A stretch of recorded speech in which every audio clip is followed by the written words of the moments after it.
বাবু নাও 7 up খাও। কিসের 7 up? তুমি জানো না আমি ব্রাজিল সাপোর্ট করি। আর এক মিনিট, তুমিও না ব্রাজিল সাপোর্ট করতা, আর্জেন্টিনা জার্সি পরছো কেন? হ্যাঁ ওই যে দেখো নাই, দেশে যখন দল পল্টি গেছে, আওয়ামী লীগের লোকজন সব বিএমপি হয়ে গেছে, আমিও আর্জেন্টিনা ওয়ার্ল্ড কাপ জেতার পরের থেকে ব্রাজিল বাদ দিয়া আর্জেন্টিনার সাপোর্ট করতেছি। শুনে কি রাগ করলা? তো রাগ করবো না, মানে তুমি এখন ব্রাজিল রেখে আর্জেন্টিনা সাপোর্ট করবা? না শুধু কাপের লিগা না, এই যে তুমিই কও ব্রাজিলের সাপোর্ট করে এই পর্যন্ত কি পাইছি কষ্ট ছাড়া। ব্রাজিলের সাপোর্টার গো অর্জনের চাইতে গর্জন বেশি, ওরা খালি চিল্লায়। ব্রাজিল কি করছে, ছোটতে বড় হয়েছে, এই পর্যন্ত 2 চোখে কাপ লইতে দেখলাম না। আর আর্জেন্টিনা গতবারই চ্যাম্পিয়ন মেরে দিছে।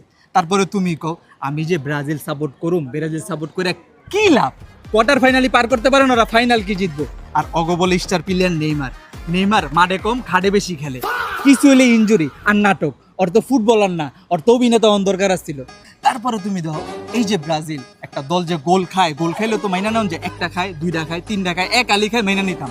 7টা গোল খেয়ে গেছে। 7টা গোল খাওয়ার পরে তুই জীবনে 7 আপ আতো লইতে পারতাম না, খালি কিছু হলেই 7 আপ পেঁচা দেয়। তো এর লিগে আমি ভাবছি এত কষ্ট মষ্ট সব বাদ, আর্জেন্টিনা সাপোর্ট করুম, ব্রাজিলের সাপোর্টই করুম না।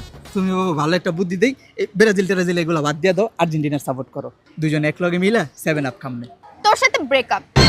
ব্রেকআপ মানে কি বলতেছো তুমি? হ্যাঁ, তুই তো লয়ালি না, মানে আর্জেন্টিনা ওয়ার্ল্ড কাপ জিতে দেখে তুই ব্রাজিল রেখে আর্জেন্টিনা চলে গেছিস। কয়দিন পর তো আমাকে রেখে অন্য মেয়ের কাছে চলে যাবি। তোর সাথে ব্রেকআপ। আমাকে আর কোনো কল দিবি না, মেসেজ দিবি না, কোনো কিছু না, ব্রেকআপ। আরে বাবু রাগ করলা?